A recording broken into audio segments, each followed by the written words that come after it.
morning to everyone, especially to our very own beautiful instructor, Ma'am Christine Guillen. Good morning to you, ma'am.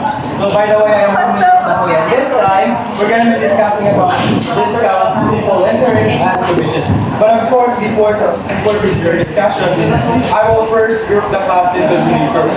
So this will be the group 1, and those part will be the group 2, and this part will be the group 3. And I want each group to choose at least one representatives, and the chosen representatives will come here in front to choose your task. Okay?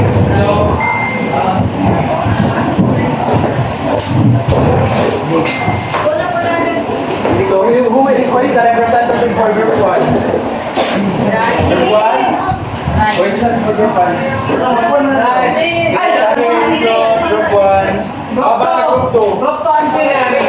Muna di. Dili siya. Tama na sa group 2. Group 2 ni siya. Group 1. How about the group 3? Zenoria. So,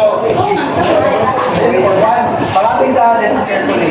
So as what you can see here, your task is that in this folded paper, there is a problem here. So what you're going to do with this is you need to solve this, but not for now. You have to solve this after our discussion. That is why you need to listen carefully during my discussion so that you can correctly and easily solve this problem. So magbunot mo sa pagpilit ng problem para fair.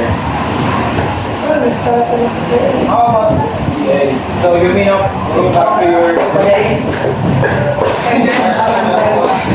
Now since we are done giving your task, and as we proceed to our discussion, let's first have our objectives. So kindly read our objective, class. At the end of the lesson, the learner should be able to define discount, simple interest, and commission. Calculate discount, simple interest, and commission, and solve word problems involving finding the discount, simple interest, and commission. Okay, so this time, let us first talk about discount. So what is discount? Discount is a markdown or the amount deducted from the original price. So basically, when we say discount, it is the amount that will be deducted from the selling price of an item. That is why discount involves original price, rate of the discount, and selling price. When we say original price, this is the original price of an item or an services where discount is not yet applied. Meaning, this is the fixed, or no, this is not the fixed price of an item. Mao man ni siya ang unang price sa item nga wala pagtuan ng discount. And when we say rate of discount, this is actually the discount, but in a percentage form. It could either be 30% discount, 30% off. And when we say selling price, this is the fixed price of an item after the discount is applied or subtracted. So, basically, as a human being, we all have this what we call human needs or basic needs and wants. And in this 21st century, as we all know that we are so advanced in technologies, we get these wants and needs usually from school, stores, through online. Are you familiar with Shopee? Yes. This is the common online store or the well-known online store we usually buy. And in this online store, this is where we usually or mostly see the item or the product that has discount. So let's say for example that you want to buy a bag in online store, and this bag sells for at least 250 pesos, and the seller of this bag offers a 30% off.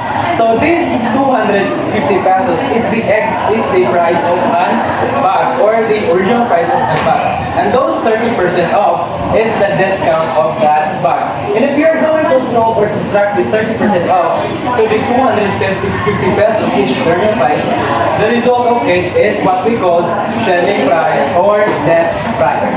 So for you to deeply understand what is discount, I have here an example that we will be solving. So can you give your example, class? Yes, I wanted to give her teacher a gift for Teacher's Day. She thought the bag cost 300 pesos and my 30% discount. How much was the amount of discount on the gift selling price? So to solve this problem, let us always be reminded with the formula of discount. So we have here an E-chance triangle, or this is the visual presentation or representation of the discount formula, where we can use to solve the discount problem correctly and easily. we have D over R multiplied by OP. So the horizontal line here signifies division, while this dot symbolizes multiplication. So D stands for discount, while R stands for Great. and OP stands for yes, very good. So as you can see here, we have three formulas of discount.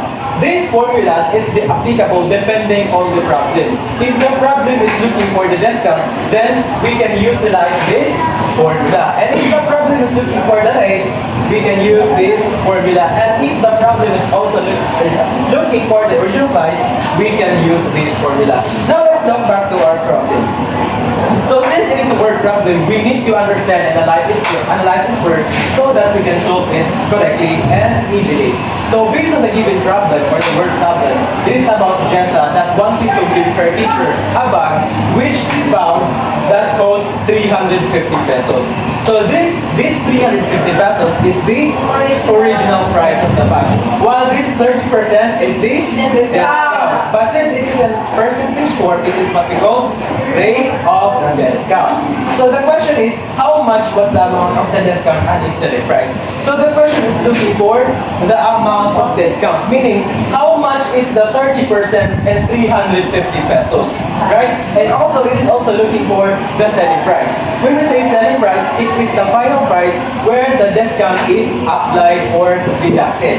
So let us now solve this problem. So given the problem that we have right here, so since it's looking for the amount of discount, which do you think formula is appropriate to use in order to solve this problem correctly? Is it formula number 1? Number 1. Yes, very good. The formula number 1. So to solve this problem, let's write first the formula so that we will be guided through our solution. We have D is equal to R multiplied by OP. So let us look back to our problem. So our rate is 30%. 30% multiplied by original price. How much is it? 350 pesos. So the question is, can we multiply 30% with 350 pesos? No, we can't multiply this since 30 is in percentage form. What we're going to do is to convert it into decimal point. But how can we convert it into decimal point? Divide sa 100. Yes, exactly, very good. Since the sign here is percentage, so we need to multiply it or we need to divide it to 100. Since percent means per hundred. So let's do the division. Our dividend here will be the 30 and our 100 will be our divisor since 30 is the number that we will divide into 100. So 30 divided by 100 is equal to 0. 0 times 100 is equal to 0. So let's bring down the 3 and 0. The question is, can we divide the 30 by 100? No, since it is lower number. So we will add another 0 here in our dividend. But let us not forget to add a decimal point. So let's bring down 0. 300 divided by 100. 3. Yes, correct. 3 times 100. 300. Exactly. Then 0 minus 0. 0. 3 minus 3. 0. So as what you can see here, since we add a 0 here and decimal point in our dividend, then we are also need or required to add a decimal point here in our quotient so that the value of this quotient will remain. So how many numbers are there after the decimal point? 1.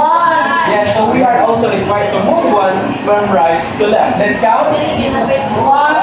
Yes, very good. So therefore, our answer is 0.3. So 0.83 is the equivalent of 30% in decimal point. Can we now multiply the 0.83? Yes. Okay, so we will be multiplying it. 0.3.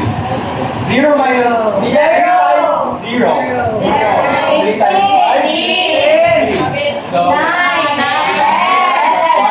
is equal to 10. 0 minus 0.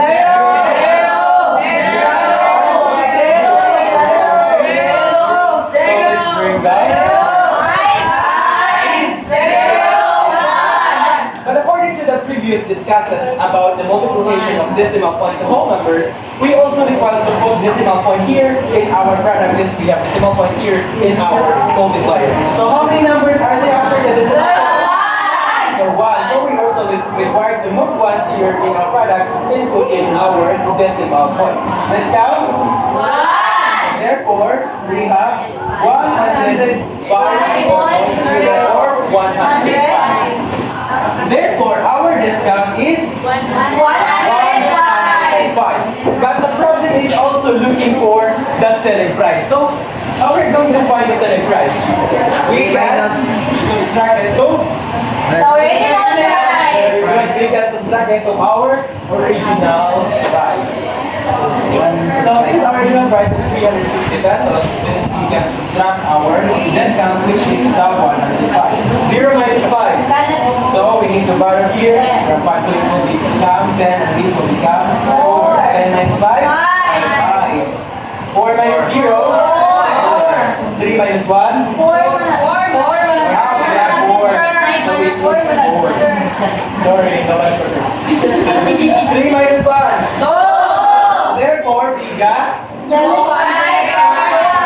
45. So the selling price of the bag is actually 245.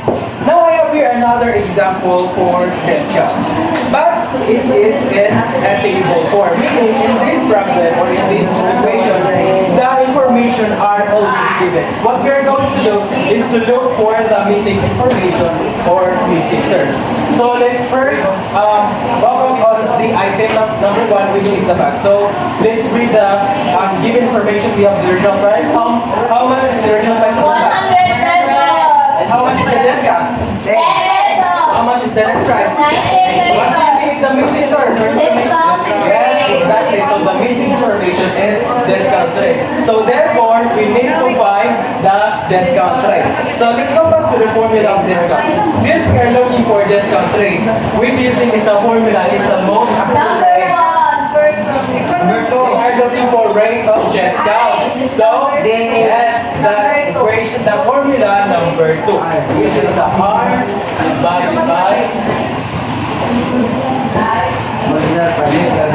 R is equal to G divided by OP. So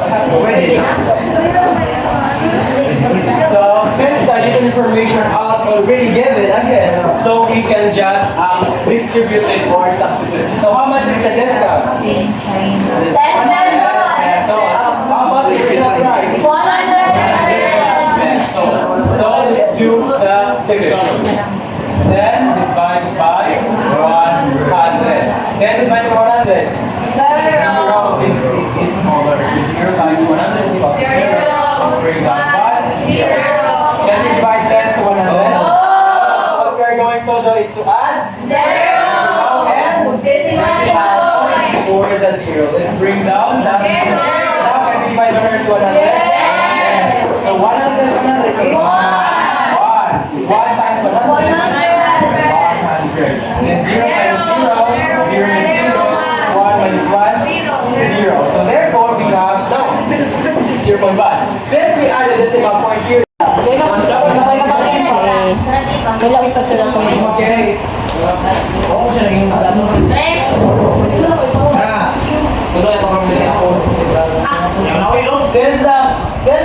Since the result is 0.1 and the problem for the empty information is about discount rate, meaning it is in a percentage form. So we need to convert it into percentage. But how can we do that? We can multiply it to 100. by 100. So 0.1 multiplied by 100. 1 times 0. 1 times 0. 1 times 1. 0 times 0. 0 times 1 is equal to 0. So let's bring down 0. 0 minus 0. 1 and 0. Since we have a decimal point here in our multiplier, then we are also required to add a decimal point here in our product. So how many numbers are there? We have 1. So we need to move ones from yes. So let's count. We have 0, 10, or 10%. So therefore, our rate of discount of the bag is 10%. very good. Yes, very good. Now since since we are done with number one or the item bag, now let's move on to the shoes. So, how though we have the discount rate of 10%. and so what do you think is the missing information? The original Yes, the price. original price. So this time we are going to solve this to find our original price. Since we are looking for original price or OP, which do you think formula is the most appropriate or suitable to solve this problem? Number 3. Yes, exactly. Number 3, which is the OP, is equal to D D divided by R. R. Oh, this is divided by R. So, since that information is given, then we can just distribute it. So, our discount is 10%. 30 pesos. divided by 8, which is 10%. Can we divide class 30 to 10%? Oh, we can actually. Yes, we cannot divide it since it is a percentage form. So what we are going to do is to convert it into Decimal. very good. So, but how can we convert it? By multiplying. How can we convert percentage to decimal? By By dividing it to 100. 100. So let's divide 10 divided by 100. So then the 100 is equal to 0. 0 times 100 is equal to 0. So let's bring down 1, 0. Can we divide 10 for No. So what we introduce to add? But let's not forget the point. So let's bring down the 100 divided by 100. 1. Very good. So 1 times 100. Yes, very good champion. 100 times 100. Wow. So since we add the decimal point here at 0 here in dividend, then we are also required to add decimal point here in our quotient. How many numbers are there? 1. So it's count 1 from right to left. So therefore, we have 0.1.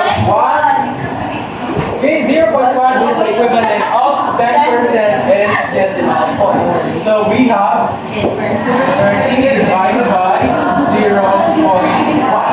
Now, the question is, can we divide 30 to 0.1?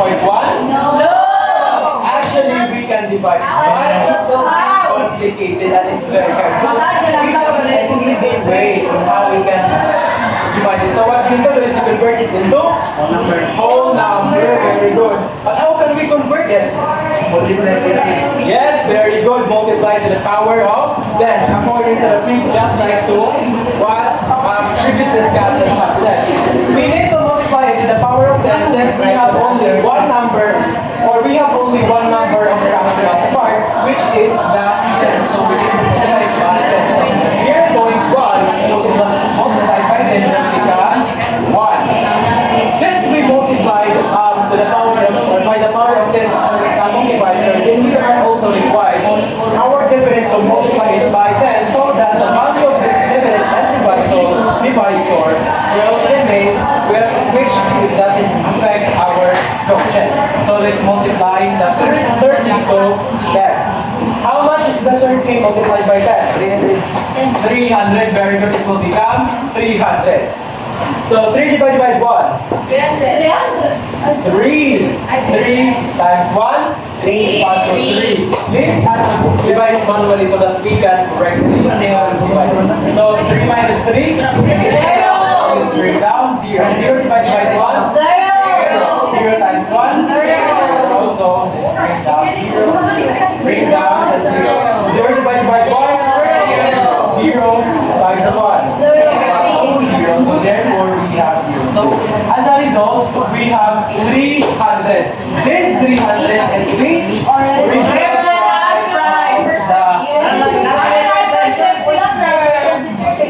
price. This is actually whole numbers, not percentage. So since we are done with our discount, in real life class, if we want to buy things that we wanted to buy in the stores, we have, or it is better or advantage for us to choose those items that offers high discount. It is because there is a chance where it is actually the reality that if we want to buy those things that has higher discount, dako po ang maminus sa original price, which means nagamay ra imong mabayad sa usa ka item nga imong paliton. So are we clear class with the discount? Yes, sir. Any questions? So since we are done with the discount, and now let's move on to the simple interest. So what is simple interest? Interest is an amount added to an amount of money, and it can be earned or paid depending on the situation. So basically, when you say interest, it is the additional amount of money to an existing money. And it could either be earned or paid depending on the situation. Let's say for example, in a situation between the donor and the depositor. So in the point of view of the depositor, since she is the one who will deposit the money to the bank, the money that she deposited will increase, so she will be earning. The simple interest is earned. While in the point of view of the donor, since she is the one who borrowed the money from the bank, she will be paying the simple interest or the interest of the money. That's why simple interest also involves principal, rate, and time. When you say principal, it is the amount deposited or loaned, meaning it is the exact amount of the money that you either deposited or loaned from a bank or from a person. When we say rate, the person of an interest is the interest rate. This simple interest is usually in a percentage form. It could be 35% interest. If it has percentage sign, it is what we call rate of interest. While when we say time, this is the basis of the interest. This is the basis of how much will be the interest of the money depending on the time. Yes. So for example, you have 2 years of simple interest. So that simple interest will be applied 2 times or within 2 years. For us to deeply understand what is simple interest, I have here a word problem that we will be solving. So can you read our problem, class? I could deposit 10,000 pesos in bank that offers an interest rate of 2% per year. How much interest will she earn in 1 year? So for us to correctly and easily solve this problem, let us always base it on our formula of simple interest, which is in T-Chan's illustration. So this T-Chan's triangle is the representation of simple interest formula, which we will be using to solve simple interest problems or equation. So we have I over R, P multiplied by the R and multiplied by the time. I stands for interest, and P stands for Principal. and R stands for Rate. and T stands for time. Very good. So as what you can see here, we have some formulas of simple interest. So if the simple interest problem is looking for interest, then we can utilize this formula. And if the problem of simple interest is looking for the principal, we can utilize this formula.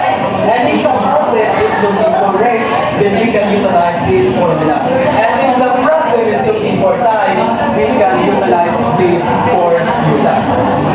So let's go back to our problem. Again, since it's in a word problem, we need to understand and analyze the problem so that we can correctly and easily solve this problem. So based on the given problem, we have Ivy, the depositor. So meaning she is the one who deposited the money. From the word depositor, she will be earning money with the amount of 10,000 to a bank that offers a 2% interest per year. And the question is, how much will she earn in 1 year if the bank offers 2%? Meaning, how much is that 2% and 10,000 pesos? Since we are looking for interest, what do you think is the most applicable formula that we can use to solve this problem correctly? So Jason, what do you think? I equals P times R times T. Yes, very good. The first formula, which is the I. So in solving the problem, we need to put first the formula, or write first the formula, so that we will get our solution. We have I is equal to P Times R multiplied by R divided by D. So let's go back to our class. So what do you think is the principal amount of the given problem? Yes, on the left. What do you think is that? Yes, 10,000 pesos per year. So we have the principal amount of 10,000 pesos. How about the rate?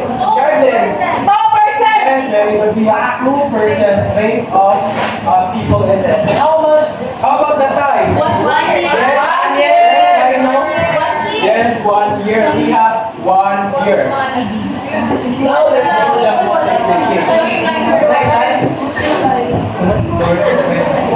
Now is June. Wala yung operation, sabi Ah, ko.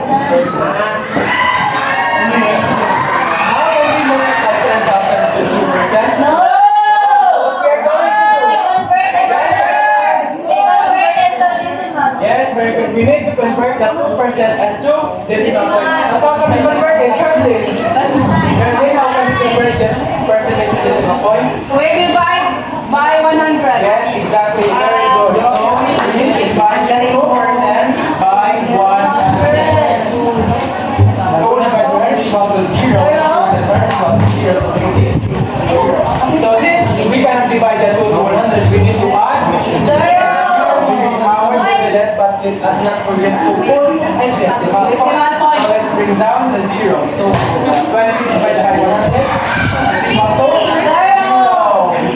So 0 times 100. So let's bring down 2. 0 and 0. Can we divide 100 to 100? No, since we can divide, we are required to then let's bring down 0. Now can we divide 200? Yes. 200 and 100. Oh, very good. 2 times 100. 100. Therefore, we have 0 minus 100. Therefore, we got 0. Since we had decimal point here, we also required to add decimal point on our quotient. So we have 0. Minus mo natin chart. Last lesson.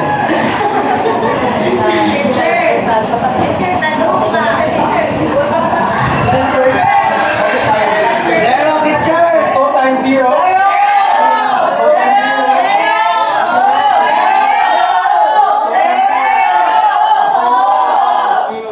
0 times 0.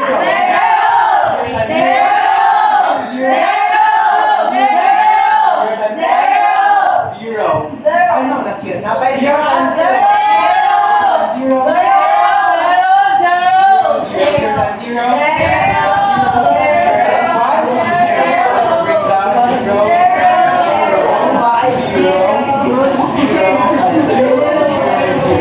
Since we had a decimal point here, multiplier, then we also required to put a decimal point here in our fraction. How many?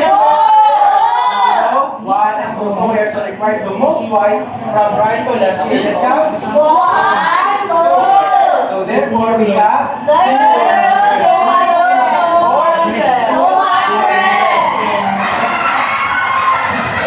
now let's multiply it again. Let's multiply it to 1 year. So 2.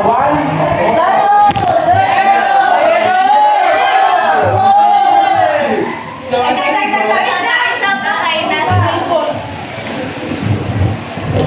Ay, sorry, bay.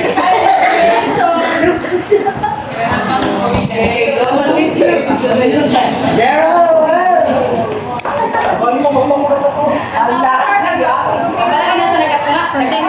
as a result, we have 200 pesos.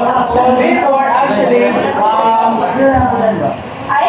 pay 200 pesos if she deposited 10,000 pesos in a bank that offers 2% interest. And now I have here another problem about simple interest, but it is in a table form so that we can easily solve this. So basically, since the problem is already given, so we need to identify or find the missing terms or information. Now let's focus on number 1. So how much is the rate of the interest? Time. Yes, so what do you think is the missing term? Yes, madam. Very good. So the missing is principal. Therefore, we are looking for principal. Very good. What do you think is the most appropriate formula? Number 2.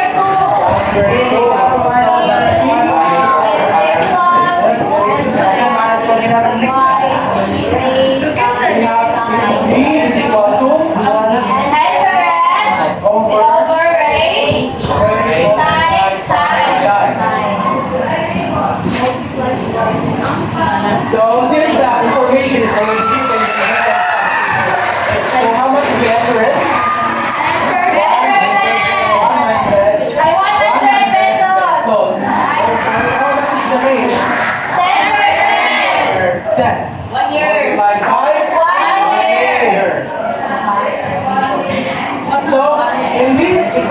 question is first we need to multiply the down part, which is the 10% to 1 year. But the question is, can we multiply that? No. What we are going to do Convert the decimal point. Convert the 10%. into decimal point. But how can we do that? Multiply, divide by 100. Divide by 100. So 10 divided by 100. 0. 0 that's 1 is what? 0. So 1, 0. Can we divide 10 to 100? No. So what we are going to do is to add 0. Don't forget to put a decimal point. So when you bring down, 0 will become 100. 100 multiplied by 100. 1 divided by 100. 1. So we have 1. 1 times 100. 100 minus 100. 0. So this time we have 0.1. Since we add the decimal point in here, again, we are required to add decimal point here in our quotient. So we got 0.1. 0.1 multiplied by 1 here. 1 times 1? 1 times 0? 0. How many numbers are there at the decimal point? 1. So we need to move 1 from right to left. 1. So therefore, we have 0.1. 0.1.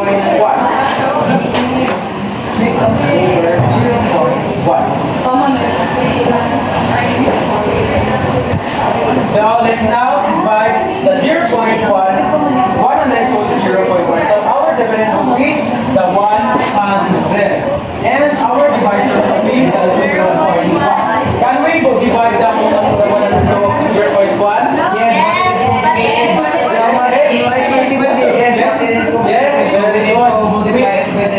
We can divide it back, this will be complicated. So what we're going to do is to multiply it by the power of 10. So 0.1 will be 0.1 multiplied by, or the power of 10 will become 0.1 will become 1. Same with the process here for dividend, to maintain the value of dividend and divisor. So we have 100 multiplied by 10.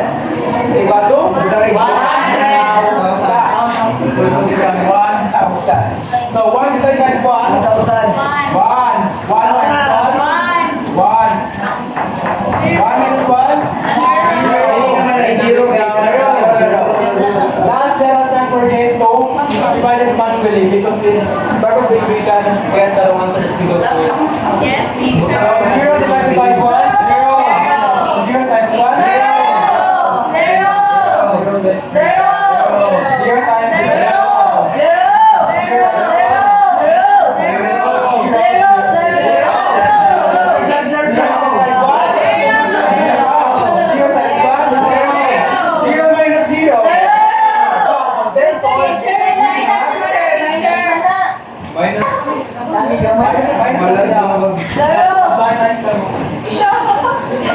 So therefore, now 1,000 pesos, we have 1,000. So the principal of this given problem is 1,000.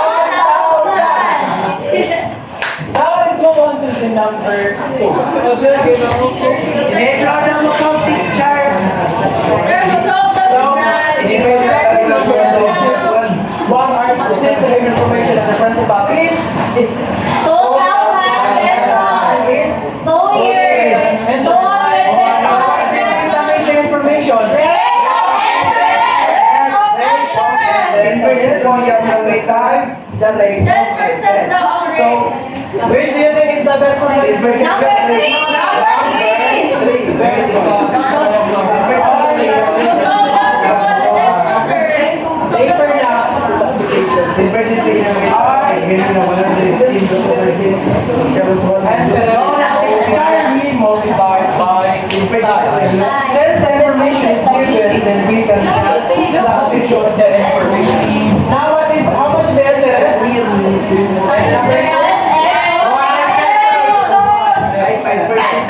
How much is the principal? Okay. How much is the time? Years. So we need to multiply first the dollar part. 4,000. 2,000 Interest by 2. 4 times 0? 0.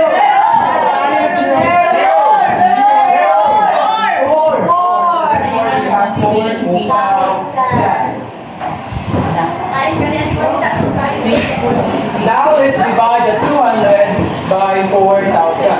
or 5% na rin. Malang. 5% na rin. and our divisor will be the 4 sa isa. 1 divided 4,000 is 0. So 0 times 4,000 is equal to 0. So let's break down that 2. 0 and 0. Can we divide 1? No. No, so what we need to do is to add Zero. go dividend. So but let's forget to put decimal point. Let's bring down 0. Can we divide 2,000 to 4,000? No. Yes. No. So it will be Pwede na sa calculator, sir. 0 times 4,000. So 0, No, 0, 0. Let's bring down 2. Can we divide again 2,000 to 400? No. No. Since it is lower. 2,000 to 4,000. So we need to add another 0 in our dividend. So let's bring down the 0. Now we have 20,000. Can we divide it to 4,000? Yes. 20,000 divided by 5,000. Five. 5. Very good. So we have 5. 5 times 4,000. 20,000. 20,000 minus Zero. 0. 1, 2, 0. So we've got 0.05. But since the problem is looking for the rate of interest, so it should be in a percentage more. So we need to convert it into percentage more by Multiply it. the person Multiply 100. multiply by 100 very good. So we need to multiply 0.05. 5 times 0. 0. 5 times 0. 0. 5 times 1. 5. 0 times 0. 0 times 0. 0 times 1.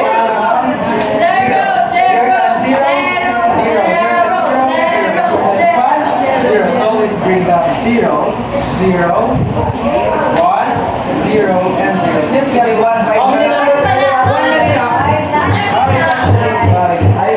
Sorry. numbers are there after the decimal? Dollars, wala. Oh, so we have 1, so let's move. Twice from left, right, left. So 1, 2, 0. Therefore we have Dollars. 0, 0, 5.00 or 5%. So therefore, the percentage of this number 2 is actually 5%. Okay, kita rin. Since we are done with the problem number 2, and now the problem number 3. So, what is the principal? We have 1,000 pesos and the rate of interest is 10% and the interest is. So what do you think is the missing term, Chinese? Teacher. Yes, very good. So we need to find for the time. So what do you think is the best method that we can use to solve this problem? Which is the P. Interest over Over P P minus multiplied by rate. Hindi mo rin masunod. So since the information is given, then we can just distribute the information. How much is the interest? 100 pesos. How much is the principal? 1,000 pesos. How about the rate? 10%. So again, we need to do first result with the down part. So can we multiply the 1,000 to 10%? So how can we do that? What we're going to do is to convert first one to But how can we do that? Yes, Bern? Yes, very good. So to convert percentage, we need to divide 10 by 1 and 10. 10 divided by 100 is equal to 0. 0 times 100 is equal to 0. So let's bring down 1. Can we divide 10 divided by 100? No, so it will be 0. So we are required to add 0 here na dividend, but let's not forget to add decimal point. Let's bring down the 100 divided by 100. 1. So we have 1. 1 times 100. 100. 100 by 100. 0. Very good.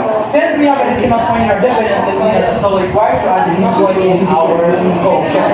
Therefore, we have 0.1. This is 0.1.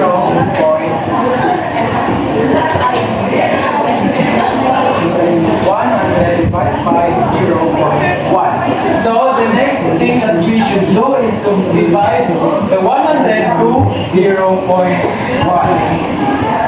Can we divide 100 to 0.1? Yes. Now, relate. Yes, but you will Yes, also guys. Yes, but you will face a lot of challenges like to put the code where not to put the decimal point in your quotient na gano'n process. Tama na! Tama na! Yes, very good. So we need to convert it into whole numbers by multiplying to the power of 10. 10. Very good. So 0 times 0.1 multiplied by 10 is will become 1. 1. Very good. So same with the process of our dividend here to maintain the value of this dividend and divisor. So we need to multiply 100 to yes, so it will become 1,000. So 1 divided by 1 is 1. 1 times 1 is 1. So 1 minus 1 0. Let's bring down 0. 0 divided by 1 0. 0 times 1 0. 0. Bring down 0. 0. And let's bring down 0. 0 divided by 1 0. 0 times 1 so 0. 0 minus 0 0. Bring down the 0. 0 divided by 1 so isa lang siya ang meron. 0. 0 times 1 0. 0 minus 0 0.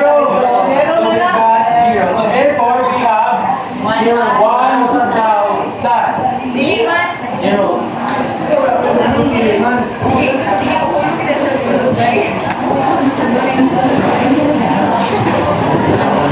Therefore we have kung saan video so therefore we have 1 year. Ano 1 year, 1 teacher? Kung saan video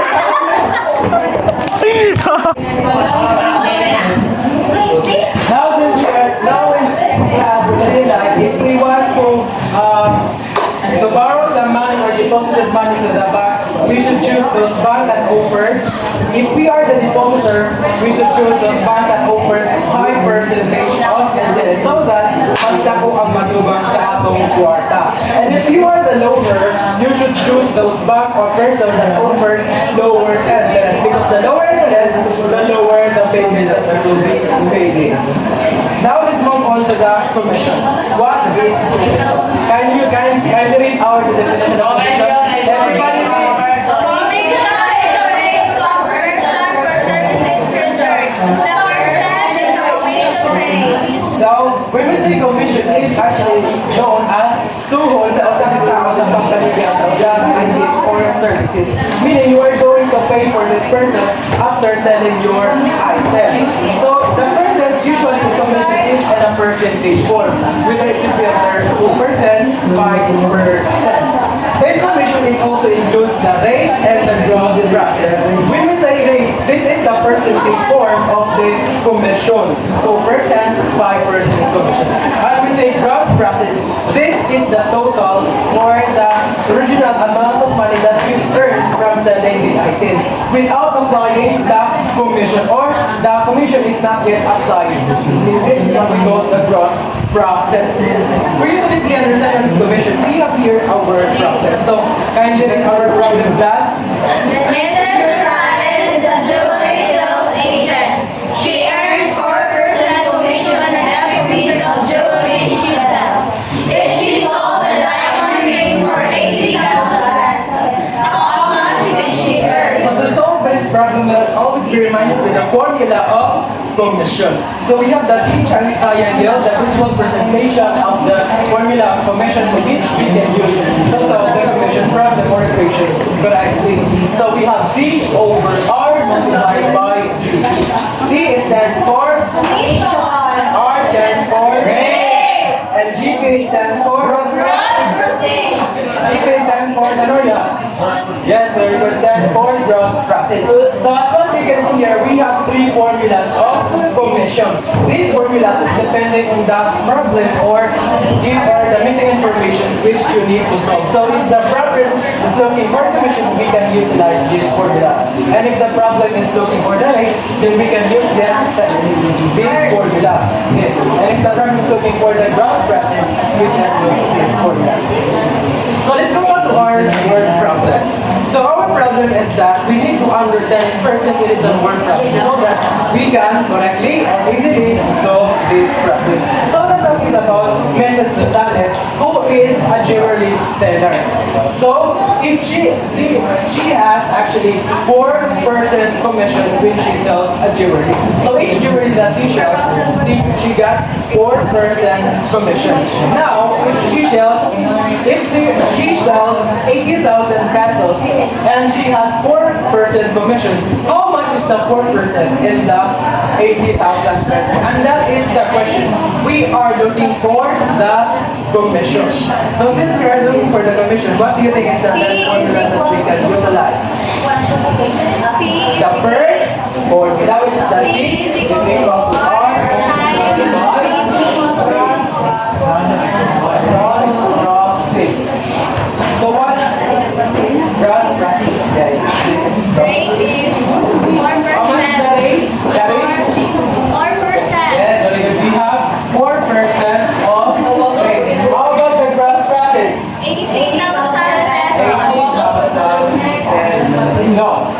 Now, can we multiply 4,000 to 8,000 No, pesos? teacher. No. No, teacher. Why? Because of the percentage. Yes, very good. So since it is in percentage form, if we multiply to 80,000 pesos, we will get the wrong zero. So we need to convert it to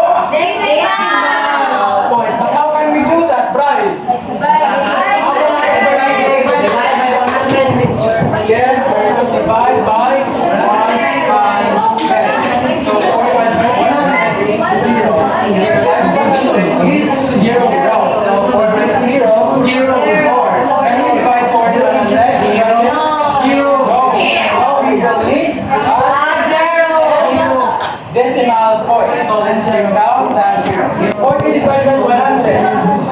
No, so 0 times 100. So let's bring down 4 to 0. Now can we divide 40 to 100? So we need to add 0. Then bring down 0. 400 divided by 100. So 4 times 100. 400 minus 400. Therefore, we have how many numbers are there after the decimal point of dividend? We are required to move twice from right to left. Let's count. 1, 2. Therefore, we have 0.04.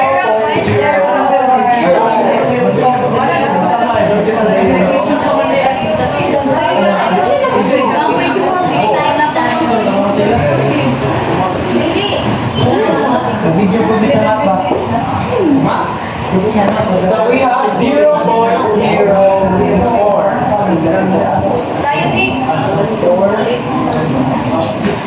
So let's do the multiplication. 4 times 0. 0. 4 times 0. 0. 4 times 0. 4 times 0. 4 times 8. Yes. Jefferson, 4 times 8. 4 times 8. 30. George? 32. 32. How about 0 times 0? 0. 0.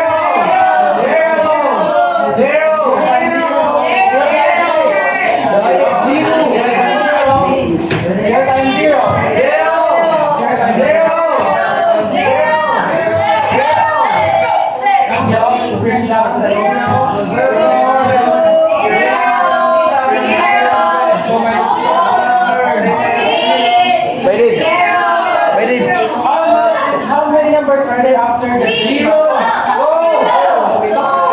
Twice.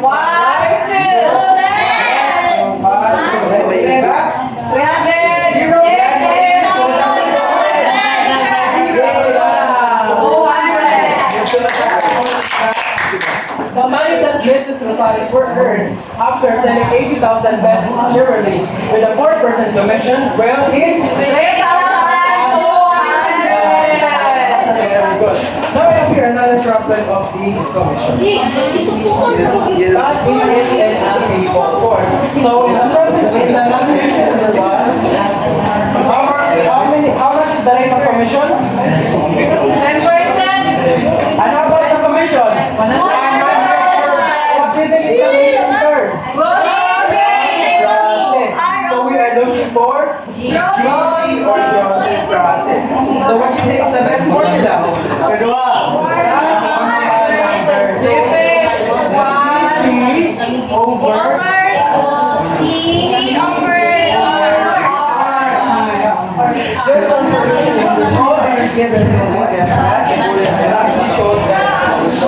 So how much is the commission?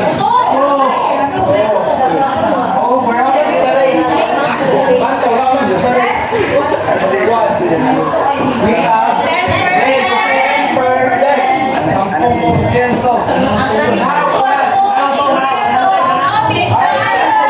One on.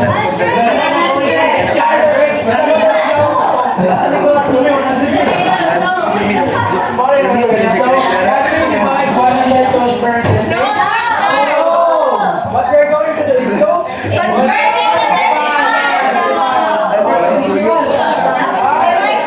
I divided into 1. Then by 100. Can we divide that 100? So we need to add decimal point. So let's bring down 100 by 100. 1 times 100. 100 minus 100. Zero. Since we have this component dividend, then we need also to add this component quotient. Therefore, we have 0, 1. So, since it is a basis decimal point, we can now proceed to the division. 100. Our 100 will be our dividend, and the 0.1 will be the divide. So, can we divide this part? Teacher, based on Yes, actually we can divide it, but it will be complicated. How can we do that, Sarami? How can we convert 0.1 whole number? Divide it by to the power of 10. Since we have one fractional part after. So 0.1 will become 1. How about in the dividend? We will also require to do the same process of our divisor. So that maintain ang ilang value. So 1 divided by 1. 1 times 1. 1 minus 1. 0. Let's bring down. 0 divided by 1. 0. 0 times 1. Let's bring down.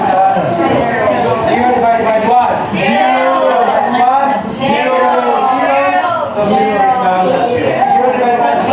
0 times 1. 0 minus 0. Therefore, we got 1,000 of gross profits. Now let's move on to the number 2. The last problem class. So, how many are there in gross profits? 1,000 pesos. And how about the commission? We're going to find the rate of commission. So, thank you. For the rate of the commission, what formula is suitable? The CGP R is equal to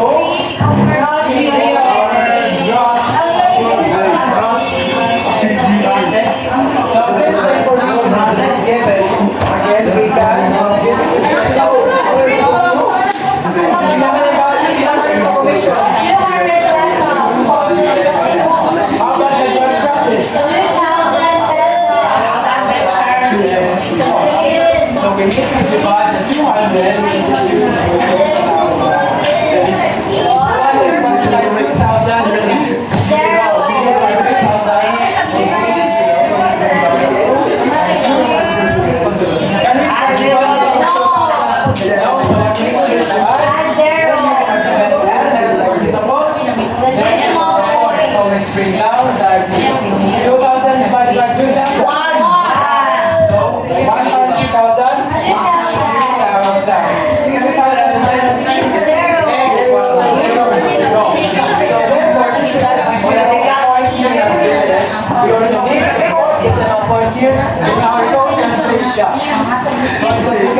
0.1. So since we are looking for the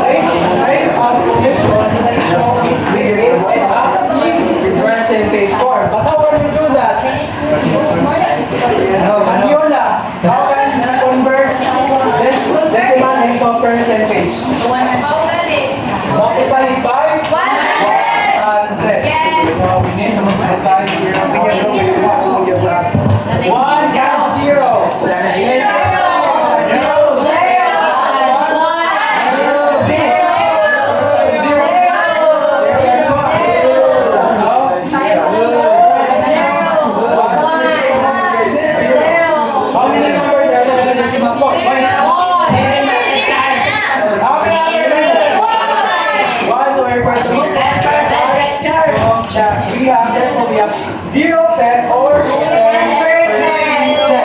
So, the rate of commission in the number 2 is 10%. Now, before we continue our discussion, I want those representatives from each group to solve the problem here and on the board. So, where are the group 1, about the group 2, and for the group 3.